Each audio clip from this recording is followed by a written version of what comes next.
Okay. It's all yours, Megan. All right. Hi, everyone. Thanks for joining us today for our webinar, Hey, What's the Big Idea? This is going to be an overview of the SBIR STTR program, which is a federal government program. You're about to learn all about it, but it's a really great way for some of the innovators out there to potentially get some funding from the government. So just a little bit about the Shasta-Cascade Small Business Development Center before we get started. We are a nonprofit organization. We provide confidential, no-cost advisory and training services to small businesses. So webinars like this one, as well as one-on-one advising services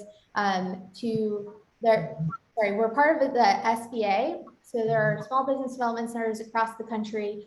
We are in the Shasta-Cascade area of Northern California. So a couple of our partners to highlight real quick, we have partnered with I can't actually read the. So California Office of Small Business. As well as the Better Business Bureau. The Better Business Bureau is a sponsor of today's event. They help maintain business standards and business advertising to make sure everyone is being truthful and that you can trust what you're seeing online. And then we are also sponsored by the SBIR, STTR, SBA program, the America Seed Fund, that is helping put on this webinar today. All right, so again, going back to that, we offer these webinars as well as one-on-one advising. This is our local Shasta Trinity County team. These are the counties that our local office covers. So these are just a few of the beautiful advisors' faces. We also have access to over 40 other subject matter experts. So if you have a problem, we truly can find someone who can help you solve it. And a quick legalese disclaimer, I'm just going to read this straight for you. It's probably the most interesting thing you will hear this whole webinar, but the information provided in this webinar and any supplementary materials provided to registrants are intended for educational and informational purposes only and does not constitute professional, financial, or legal advice. No registrant should act or fail to act on the basis of any material contained in this webinar without obtaining proper financial, legal, or other professional advice to their specific to their situation. The Northern California Small Business Development Center and its host, the HSU Sponsor Programs Foundation, specifically disclaims any liability, loss, or risk, personal or otherwise, which is incurred as a consequence directly or indirectly of the use and application of any of the information presented in this webinar. All right, so I'm going to go ahead and hand things over to your presenter, David Walker. Thanks. Hi, guys. Couple of things before we get going. If you have any questions, put them in the chat, and Megan will coordinate that. She'll interrupt me if she sees fit, or we'll have a couple of spots for questions for whenever they're appropriate. You'll be getting copies of these slides, and you'll be getting a link to the video. We are recording this, and we'll send you a link to a YouTube site that we have that will have this video and a whole bunch of other videos that may interest you. And this is kind of a unique setting. We actually have one or two people in the training area over here at the SBDC watching this as well live. So kind of interesting. First time we've actually had that happen since the pandemic hit. So anyway, let's get into a little bit about SBIRs. My background, you can see it there. SBIRs are a program of the federal government. I've had experience winning and losing SBIR proposals, and I've been a reviewer of SBIR proposals for the National Science Foundation since 2012, off and on. And for the last 30 years, I've been an entrepreneur, business owner, and my goal in life is just to try to help make businesses successful,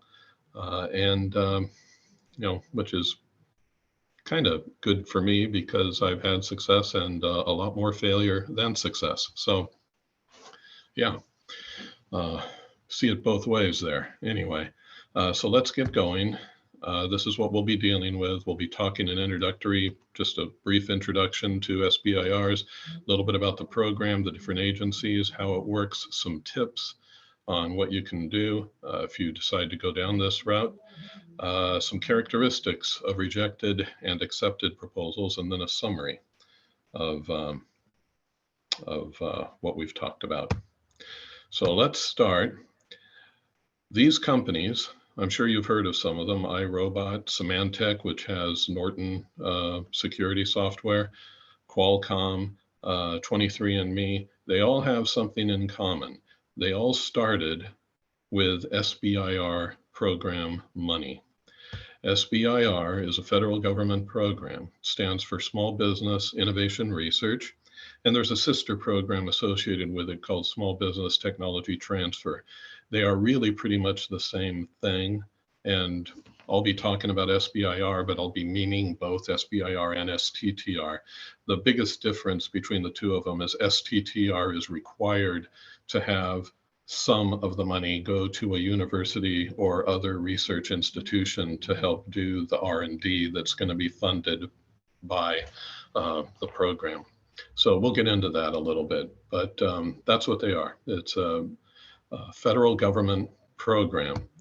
And the idea is this program will provide either a grant or a contract to small businesses that meet these criteria. They have to develop an innovative technology that meets a federal need, has a market opportunity, and that has an element of technical risk. Now, when we talk about meeting a federal need, there are a couple of exceptions to that, and you'll see what I'm talking about as we go on.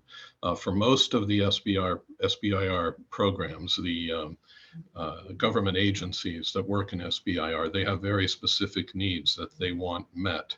But there's at least one agency, the National Science Foundation, that will pretty much fund anything because as long as it's innovative, market opportunity, and technical risk, because they don't really have needs for technologies or products.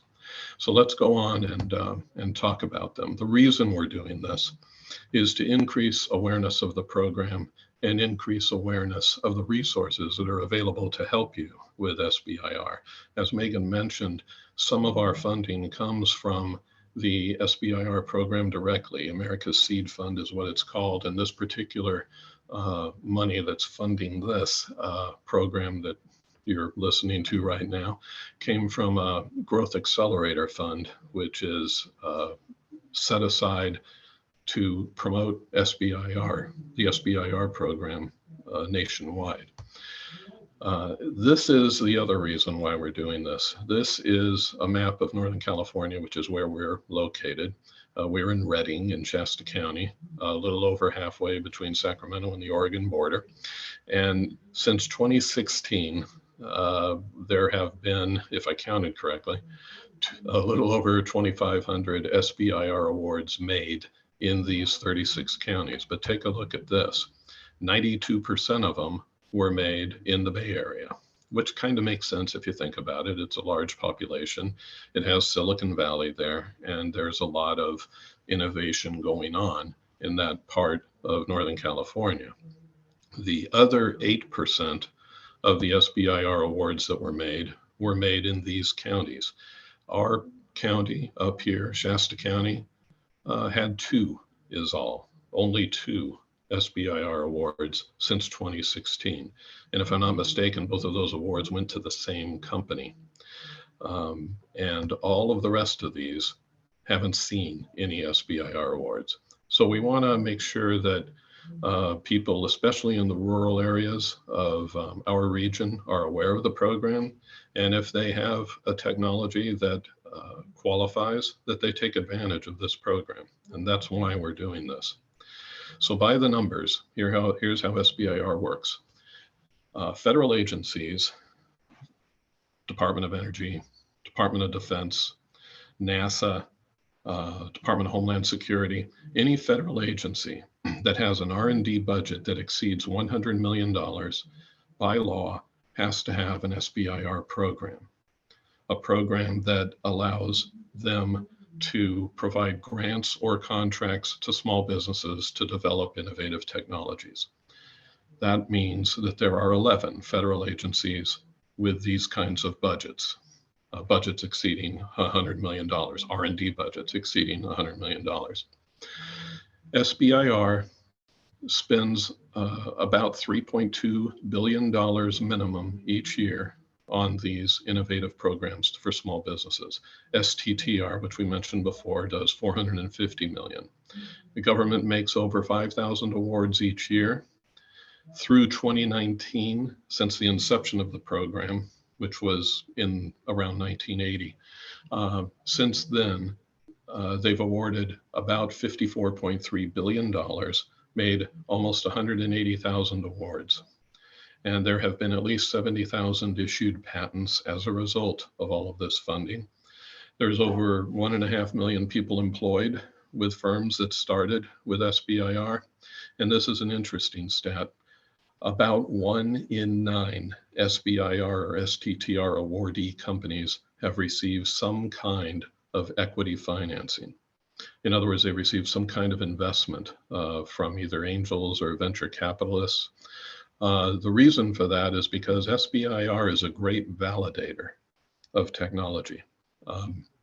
If your company is awarded an SBIR, it tends to tell investors that the government, at least, thinks your technology is worthy of getting this funding. So there's a validation there, that a kind of a seal of approval that a lot of other companies don't have. So there's a real value to this program if you qualify. A little bit of background. It started in 1977 as a pilot program under President Carter through the National Science Foundation. In '82, Reagan signed it in as a federal-wide program. The goal of the program, again, is to meet federal R&D needs, to increase private sector commercialization of innovations using federal funding, to stimulate technological innovation, to foster and encourage participation in innovation and entrepreneurship, especially by women and socially and economically disadvantaged individuals, which is an interesting statement because for most SBIR programs, most agencies that I'm aware of, there is no advantage to having a woman-owned business or a minority-owned business or another disadvantaged business. There's no real advantage to having that. Yet, that's stated by the SBIR program as one of the goals of the program. And to foster tech transfer through cooperative research and development between small businesses and research institutions. So in other words, if a university creates a really cool technology that has potential for commercialization, potential for the market, business potential, that there's cooperative R&D between that university and a small business to get it to the market. That's the other goal of the SBIR program. So the bottom line is a novel and innovative product and solution that fulfills an agency or public need can get this funding, provided it meets the criteria of the agency. A little bit about program details. It's a 3-phase program. Phase 1 is basically concept development. You have an idea, you think it's going to work. There may be some issues technically that you have to overcome, but you think it's got a good shot at working, at being a viable product. If so, you have the potential to get up to $275,000. The amount varies by agency to agency. Some agencies offer less, some agencies offer more. The National Science Foundation offers $275,000. They just recently raised it from $256,000. Anyway, that money is to be used for a 6 to 12 month program to prove proof of concept, to prove the idea, or to demonstrate that it's technically feasible. something like that. The actual goal of the phase one will be determined based on the agency and based on what you propose. Typically, 10 to 20% of proposals get funded at phase one, which is actually a pretty good number when it comes to grants and federal contracts. It's a pretty high rate. If you submit a proposal, your chances are about 1 in 5 to 1 in 10, generally speaking, that it might actually get funded. If you are successful with your phase one proposal, you can apply for a phase two, which basically funds usually prototype development up to, depending on the agency again, up to about $1.68 million for a 24-month program to create your prototype. The award rate is between 30 and 40% of proposals will win a phase two. Of course, you can't, except in some very, very, very rare occasions, you cannot just come in and go directly to phase two.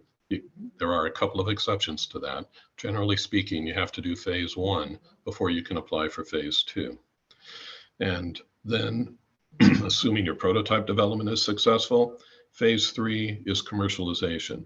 There's no SBIR funding for commercialization, but if you're going through Department of Defense, for instance, or NASA, somebody like that, phase three may consist of a contract with them to provide these things. The government has given you the money to develop these things, and then in phase three, you're actually selling those products to the government through some kind of government contract.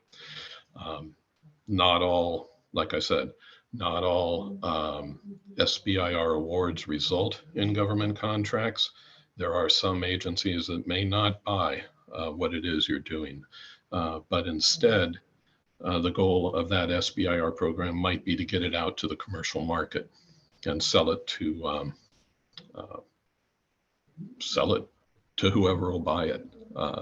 So that's how the phases work. It's a 3-phase program.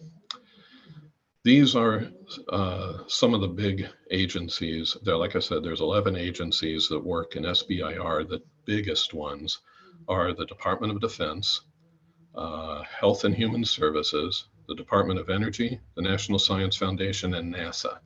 They have the lion's share of SBIRs. They make most of the SBIR awards.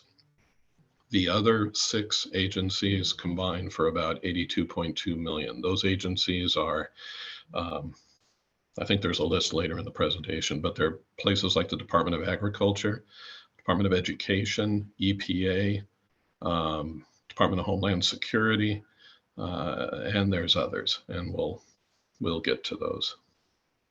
Can't see where I'm going. Okay, let's go back one. All right, so what does SBIR fund? They fund innovations, that's the I in SBIR, and they fund research that will lead to a proof of concept or technical feasibility of that innovation. They fund things that are responsive to a specific topic or need of the agency. They have to have some kind of commercial potential and generally high technical risk. In other words, there needs to be some question as to whether this is going to work. If there wasn't a technical risk involved, the reasoning is generally that you don't need SBIR funding. If it's got commercial potential and there's no technical risk, you could probably get funding through some other avenue. So that's, generally speaking, that's the reasoning. So those are the kinds of things SBIR funds. In order to participate in the program, here's the qualifications you have to have. You have to be a for-profit business. You have to be at least 50% owned by individuals and independently operated. Those individuals have to be American. They have to be at least 50% US owned. You have to have under 500 employees, including affiliates. Now, note that the vast majority of SBIRs those awards are made to companies that have less than 10 employees. Many of them start out with a guy in a garage with an idea. You don't even have to have the business established in order to make a SBIR proposal. Now, before the award, you have to have the business established, but you don't necessarily have to in order to submit a proposal. The work must be done in the United States. All of the work has to be done in the US. And the focus is on performing research and development, not just buying equipment for something that you know is going to work, not for commercializing already developed technologies, and not for working on a low-risk technology that only needs capital to get it to the market. It's not for that. It's for doing research and development to see if your idea is feasible or not.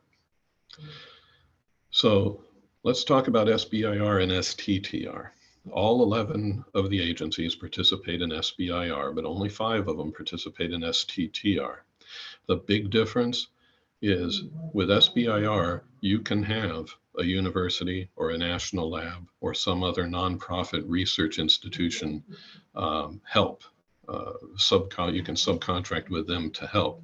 But with STTR, you have to use them. You must use a nonprofit research institution or university of some kind. The principal investigator needs to be part of the business. There are some exceptions with STTR, you may be part of the business. And there are limitations on how much the small business needs to participate in the SBIR as opposed to an STTR. With SBIR, the small business has to do at least 2/3 of the work. They can subcontract the other third, but they have to do at least 2/3 of the work, the small business itself. With STTR, the limits are a little more flexible. So that being said, these are the agencies that participate in the program. Like we mentioned, Department of Defense, Health and Human Services, NASA, Energy, and the National Science Foundation do SBIR and STTR. The other agencies, they only do SBIR. EPA, Agriculture, Homeland Security, Commerce, that includes NIST, the Department of Transportation, and the Department of Education. And when you think about who you're going to submit your proposal to, don't judge the agency by its name. We say that because I'll give you an example. Let's say you've developed a new kind of battery technology, okay? You may think, well, the obvious place for that is the Department of Energy. They love batteries. They love to try to figure out energy storage. They love to try to figure out how, when they have, solar panels collect energy and the energy is not being used, what happens to it? Do you send it back to the grid or do you store it? So if you have a new kind of battery technology, maybe, they store it. But another place where it might be used is the Department of Transportation. Now, maybe they are looking for a new kind of battery technology for electric vehicles. Maybe the Department of Defense is looking for a battery for something they're doing to power some kind of portable equipment. For a long time, I know they were looking for lightweight batteries for their mobile soldiers. And the National Science Foundation would look for a new kind of battery all the time because they'll fund pretty much everything that meets their criteria, whether it's a battery or a new kind of water filtration system or whatever. They'll fund many different kinds of technologies. A little bit more about the program. The funding will be either a grant or a contract. There's no loan to pay back. You don't pay back any of this money. They don't take any equity. They will not take any ownership shares in your company. You own the intellectual property that comes as a result of your research, but the government will retain march-in rights. And what march-in rights are, let's say you've done your phase 1 and your phase 2 and the government is ready to buy your product and you suddenly decide you're not going to sell it to them. Well, the government can, if they want, use their march-in rights and take the rights to the technology and have it made somewhere else where they will sell it to them. So that's what the march-in rights are used for. In those situations.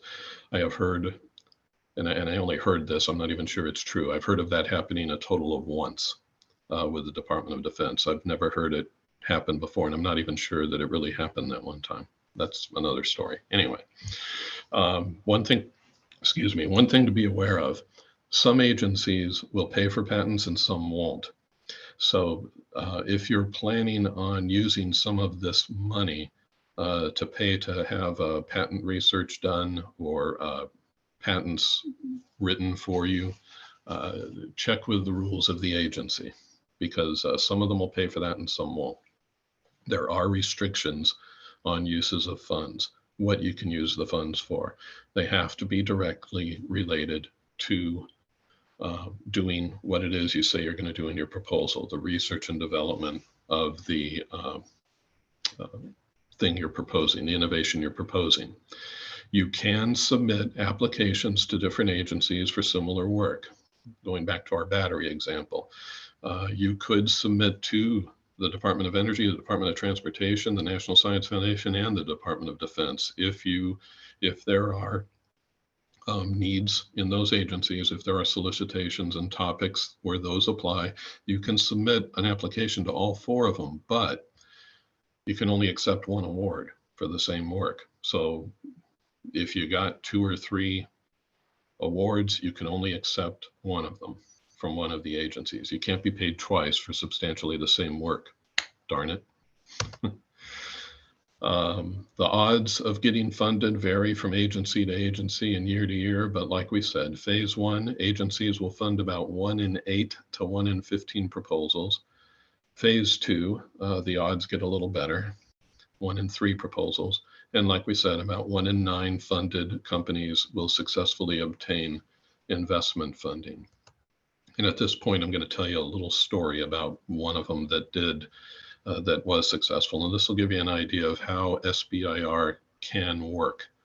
I love this story. This a couple of guys, Stanford University, they grew up in an area where there was agriculture, Central Valley of California. And they had an idea about using AI and certain technologies on tractors. The idea being, what if a tractor could, as it's going through the farm field, what if it could see ahead and see where the weeds were? And then instead of just putting herbicide all over the entire crops, all over the entire track, it would target those weeds as it came along. So it would have an infrared camera or some kind of camera, I don't know, that was trained through AI to identify the weeds, and then as the tractor came over, spray the herbicide on those weeds. They got a phase 1 award and a phase 2. This was several years ago. They got those from the National Science Foundation. And before they could finish the work on the phase 2, they got $650,000 from the National Science Foundation for that effort. And before they could finish the phase 2 effort, they were bought out by John Deere for $305 million. That's Blue River Technology. You can look them up. They're a heck of a company. And it's another example of some of the good things that have come out of the SBIR program. We'll talk a little bit about agency details. You're going to, these, I apologize, as these next slides are a bit of an eye chart, but I'm going to send you the slides.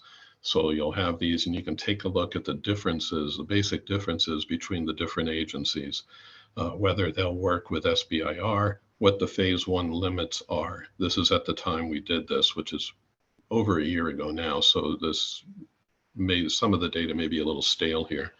The duration of a phase 1 program, the limits of a phase 2 and the duration of a phase 2, whether they do a grant or a contract, and what the criteria are, what they're looking for in proposals to try to determine where they're going to spend the money. So you would have an idea of what it is you need to concentrate on. Pretty much all of them are going to look at the importance of the problem, the significance of the issue, whether you have a clear task plan, whether you have a good team in place, and whether there's a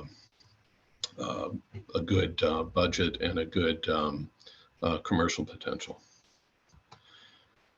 These are some of the others, and I think that is it. So let's pause for a second Any questions yet, Megan? There are none yet in the chat. Everyone, remember you can post questions in the chat as he's speaking. And yeah, if anyone in the waiting room has any questions, feel free to raise your hand. I think we're fine. Okay. All right. Okay, we'll keep going. All right, here's how the program works. David? These are the different agencies. They'll, the way it works is each. David? Yeah. Sorry, before we move on, we just had one pop up. Could you give more examples of awarded ideas in specific areas? Yeah, the areas will be anything you can pretty much think of. I'll give you an idea of the National Science Foundation.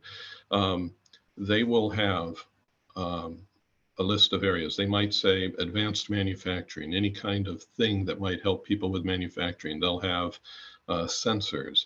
They'll have robotics, Internet of Things, just about anything. They even have a area called other topics. So they have like 15 different areas, and then the last area is other. So you can pretty much, if you're innovation, if you have an idea that's innovative, they pretty much cover it. Now, if you go to the Department of Defense, for instance, they'll have very, very specific things that they'll fund. They'll say they're looking for a new firing pin for a tank, or they're looking for maybe I know one time they were looking for a sensor to detect whether hydrogen was building up in a chamber. So, you know, it can vary from place to place. The Department of Energy, this is another example. I was working with a company that had an idea to take electrodes that were part of capacitors and might also apply to electrodes for batteries. And they had a solution that they would dip the electrodes in, and that solution tended to make the electrodes more effective. And they thought it would help improve the battery, the energy storage of the battery by up to 10 times. It didn't, but they thought it might. So there's a number of things that it could fund. The very first SBIR I was involved with directly was in the 90s. It was 1994 or 5, don't quote me. And it was with the Department of Defense. And the research had to do with detecting low-flying aircraft that were going through fields where explosions were happening and debris was flying through the air, and the debris would hit windshields of low-flying aircraft. So they wanted to get ideas of how to develop the windshields so that they were at optimal angles to keep the windshields from cracking when debris was coming up. Now you say to yourself, now how in the world does that have a commercial potential? There's, you know, United Airlines doesn't exactly have that problem, right? But I think the commercial potential came when it comes to things like bird strikes or stuff like that. And that was the idea behind it. So it can be very wide ranging. I've seen SBIR proposals for septic tanks. I mean, it can be anything, as long as there's an innovation with commercial potential and technical risk. It can be pretty much anything when you bring in the National Science Foundation. Did that answer it, you think? Yeah, I think so. And that is the only question still. So we can move on. Okay. Okay. So the agency is going to issue a solicitation. That's what it's called. It'll list the topics that they're looking for. It'll list an agency contact, the dates when they'll start accepting proposals, the dates when they'll stop accepting proposals, and instructions on what to do. You can go to and I'm going to give you this website. This is the key, SBIR.gov. Fairly simple. And it will explain when the different agencies are accepting proposals, when they're going to issue their solicitations, and when they're going to accept proposals, SBIR.gov. So let's say you find a solicitation that matches. You want to submit a proposal. Well, you write the proposal according to the instructions on the solicitation, and you submit the proposal in accordance with those instructions at the right time during the proposal window. Those proposals are then evaluated by subject matter experts. Most agencies will use either outside peer reviewers, people that have experience in the area, or internal people that have experience in the area, or a combination thereof. The National Science Foundation, I keep bringing them up because I'm most familiar with them. They use they're required to use outside reviewers. Their program directors for SBIR are required to use experts from the outside, that are not related to the National Science Foundation, to evaluate the proposals. And they'll evaluate them based on the intellectual merit, the broader impacts of the proposal, and the technical feasibility, or the technical risk rather, and the commercial potential. And then after the evaluation, an award will be made, and they'll either give you the award or no award will be made, in which case every agency that I'm aware of, and I don't know about all of them, but the ones that I am aware of, all of them will give you a debrief if you ask for it. They will explain to you why your proposal was not given an award, and that can give you some guidance. It could be valuable. It can give you some guidance for you to resubmit, to try again later. So the whole process, from the time you get the solicitation to the time of the award, at a minimum is going to take 3 months. Usually it's closer to 6. This is the government we're working with. It's not going to happen overnight. So it takes a while, but it's worth it if you can get through it. This is the schedule at the writing at the time I did this. For instance, the Department of Agriculture is accepting proposals between June and November. The Department of Defense has one that's just ended. They've got a new solicitation opening in April and going through June, and then they'll have another one in September and October. Give you an idea. Health and Human Services pretty much will accept a proposal anytime during the year, and so will the National Science Foundation. And we'll talk a little bit about how to work with the National Science Foundation, because they have a unique process. But you can see this chart here at SBIR.gov. There's a chart that shows the latest on when each agency is submitting or is issuing their solicitation. So you can get an idea. And once you know when they're issuing the solicitation, you can review the solicitation and see if your idea meets, the topics that they have. First thing to do, if you've decided you're going to go after one of these opportunities, there's a bunch of registrations you have to do. First thing you have to do used to be get a DUNS number, D-U-N-S. Now, I'm told that starting next month, and I believe this is still true, your DUNS will no longer be required. They're doing away with the requirement to have a DUNS number. But the one that is not going to go away is SAM, System for Award Management. That is a database that Megan knows a lot about. That's a database that you need to register for, that can take up to 2 weeks to get your company registered in SAM. Like I said, System for Award Management. Every agency is going to require that. They'll also require that your company be registered at SBA.gov. And then after that, the different agencies all have different requirements. NSF will require you to register in FastLane, which is the system they have for you to submit your proposals. It's an online system.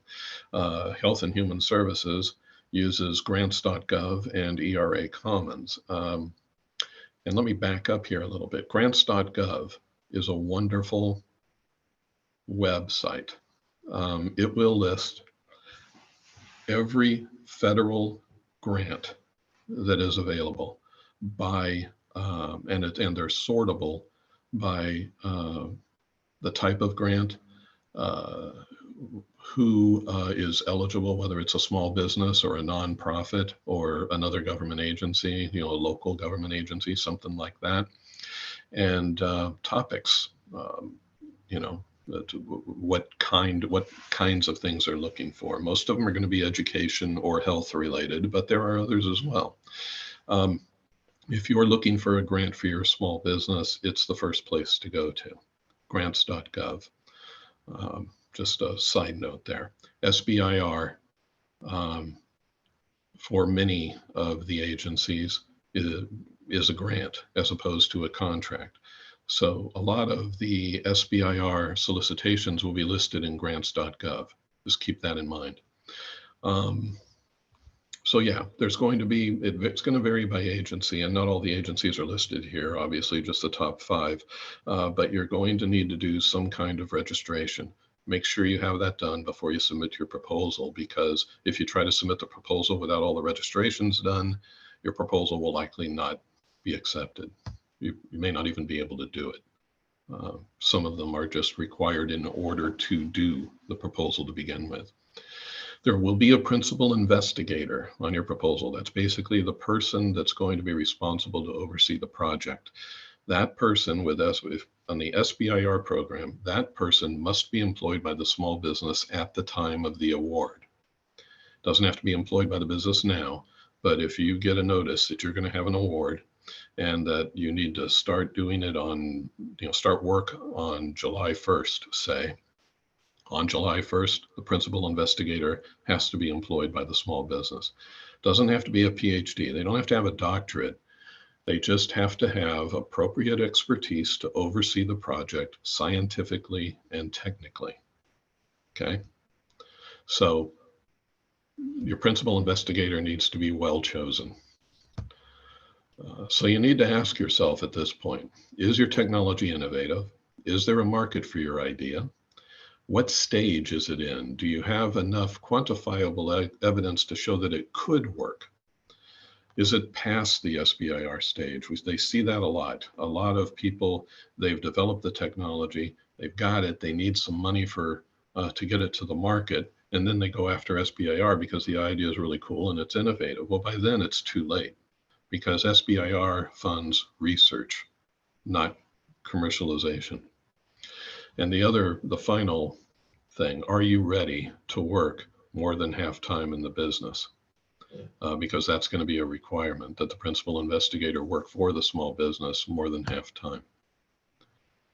Okay, some tips about if you're going to do a proposal. First, start early.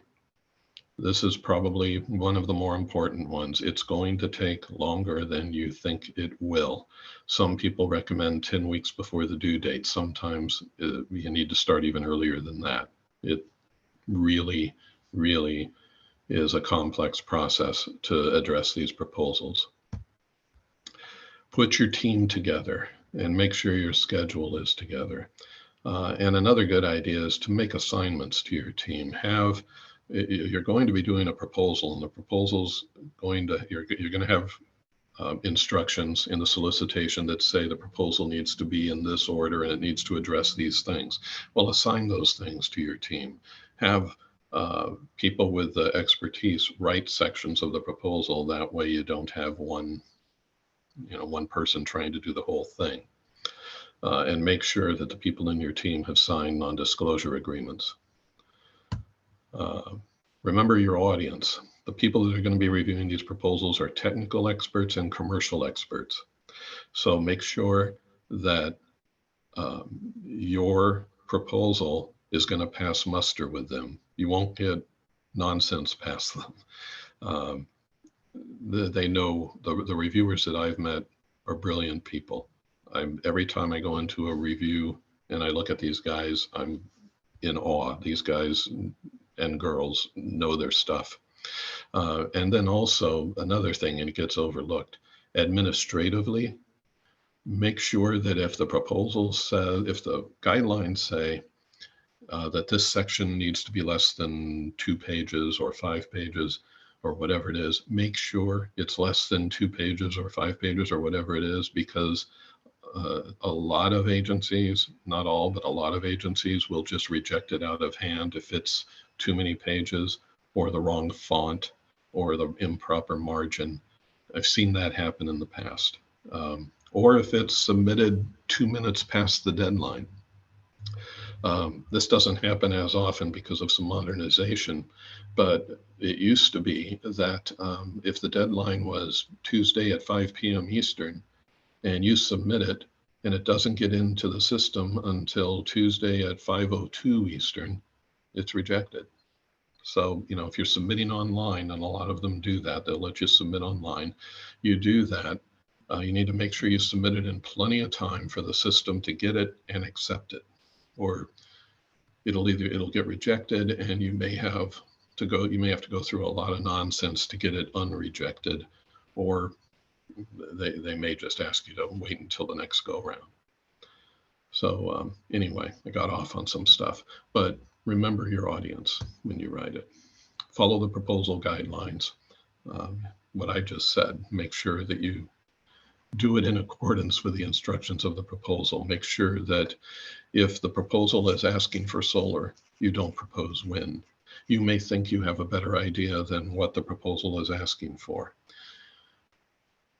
Don't fall into the trap of proposing something that you think is better when the proposal is asking for something else. If you think your idea is better, contact the program manager. All of the solicitations will have the name of the person who's in charge of that particular topic and their contact information. Give her a call or him a call, whoever it is. Just give them a call and say, hey, I'm looking at this topic. I'm thinking about this. What do you think about that? Should I propose, or what do you think? And they'll let you know. Every one of them that I've ever met has been terrific. They've been helpful, and they want you to win. They want you to win the award. They have this money, they need to give it out. So call them. If you have a question, call them. Attend an SBIR conference. There's one coming up in June, I think. Google, it's a little tough to find online, but if you Google Tech Connect down there towards the bottom, this Tech Connect, T-E-C-H Connect, and type in SBIR. It's a little pricey. I think it's like $300 for the registration, and it's in DC. But it's they're worth going to. You can meet the program directors face-to-face at many of these. You can network with people. You can learn a lot. If you're serious about SBIR, it's worth attending one of these conferences.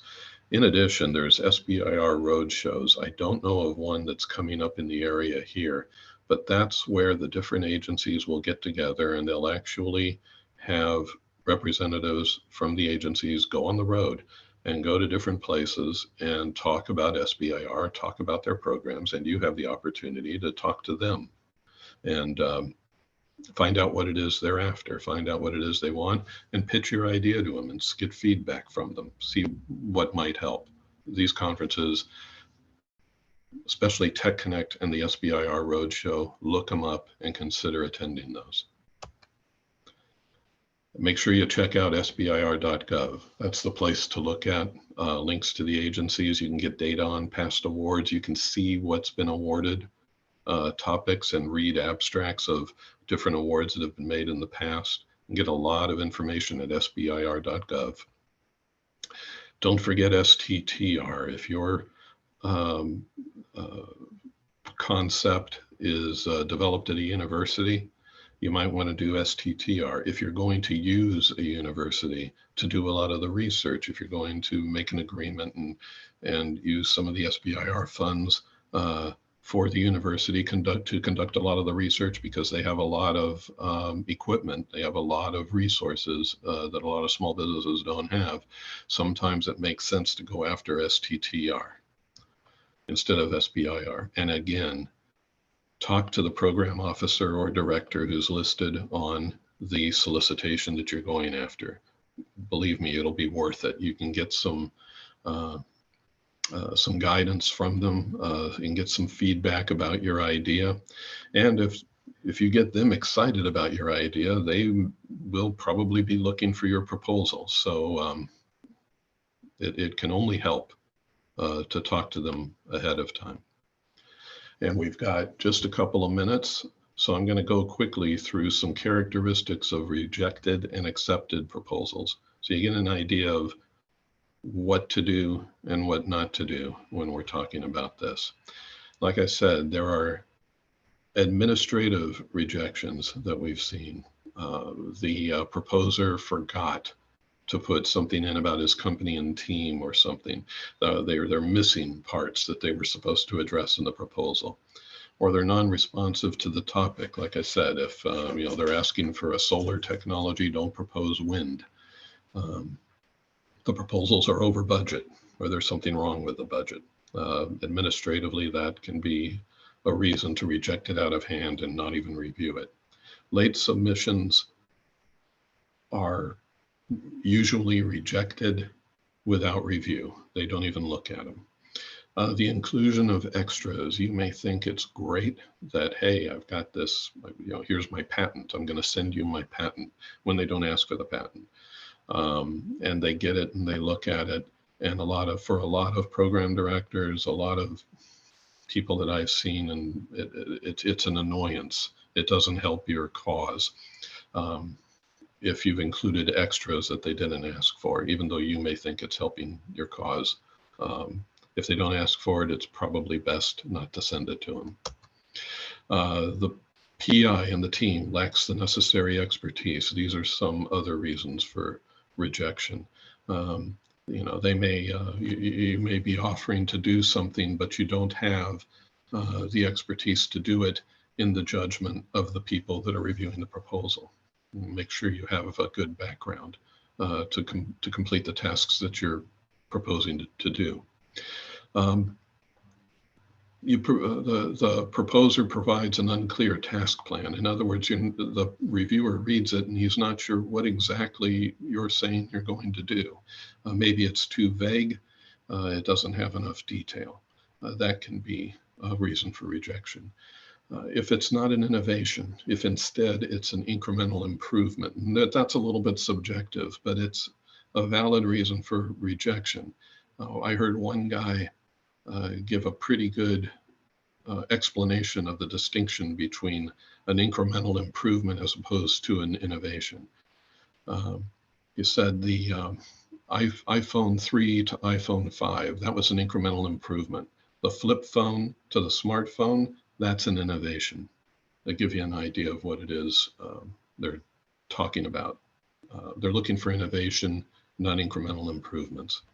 Too ambitious, it's unlikely that they'll complete the proposed tasks. Lack of awareness of the state of the art. The research has already been done by others. There's little or no commercial potential, and there's no plan for phase 2. These are all common reasons for rejection. Now, common characteristics of good proposals is that it's a solution to a real problem that exists.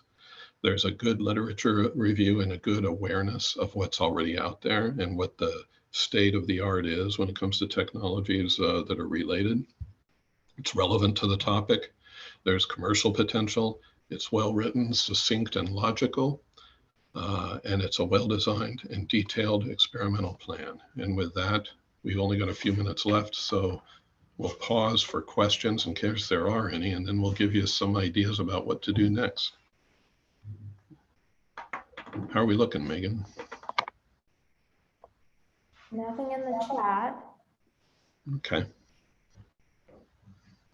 Well, if you think of something, go ahead and put it in there. That's true. Let me just give you this little tidbit. On May 3rd, we're going to have a webinar with one of the program directors of the National Science Foundation. If you're interested in this program, I encourage you to sign up for that webinar. We do not have the link yet, but we subscribe to our newsletter.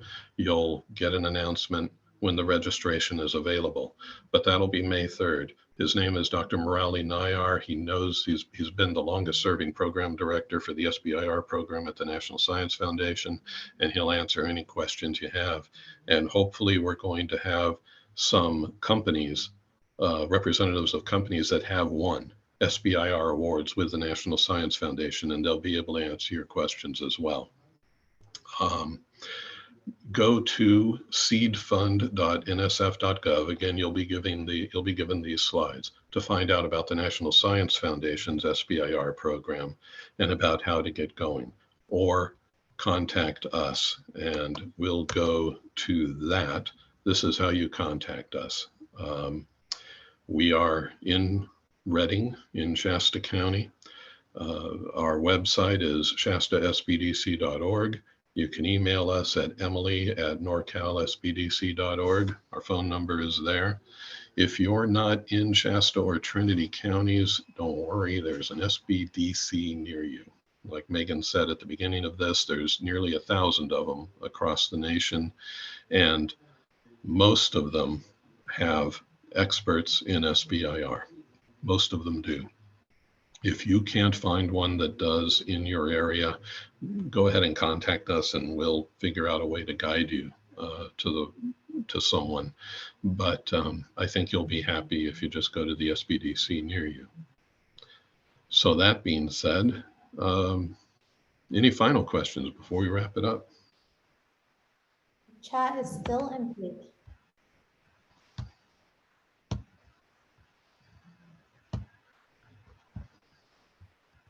Oops.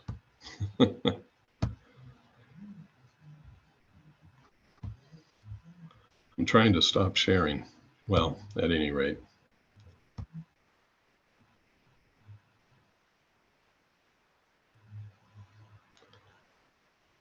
Okay. Nothing else? Nope. All right. Well, thank you. Like I said, we'll be getting, well, you know what? I have a question that was directly to me, and I'm just now seeing it. I apologize. How to find a principal investigator if you're proposing a new idea, if you're a solo practitioner. You can be the principal investigator if you have the technical background. If you don't, you should find someone that does. Maybe work with a university or something. Add them to your proposal and make sure they're a part of it. That can help. Yeah, so that's probably the best way to go about that. And if you have any specific questions, you've got our contact information. At least you'll have it when we give you the slides. Feel free to contact us or your SBDC near you. Okay. So with that, it's 11 o'clock. So we'll let you go. Thank you so much for joining us. Appreciate your time.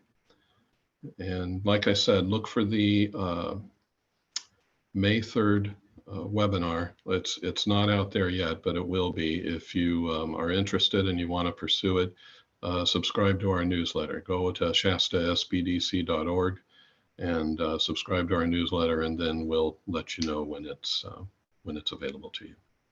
Okay. Thank you, Megan. Appreciate it. And take care, everyone.